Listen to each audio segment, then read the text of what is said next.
దొండకాయ కోడిగుడ్డు కర్రీ. ముందుగా ఎగ్స్లో సాల్ట్ వేసుకొని ఉడకబెట్టుకోవాలి.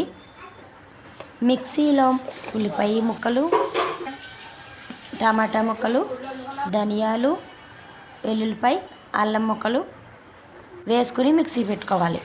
ఒక ప్యాన్లో ఆయిల్ వేసుకుని దొండకాయలు బాగా వేపించుకోవాలి. అదే ప్యాన్లో చిటికెడు పసుపు వేసుకుని ఎగ్స్ అన్నీ బాగా వేపించుకోవాలి.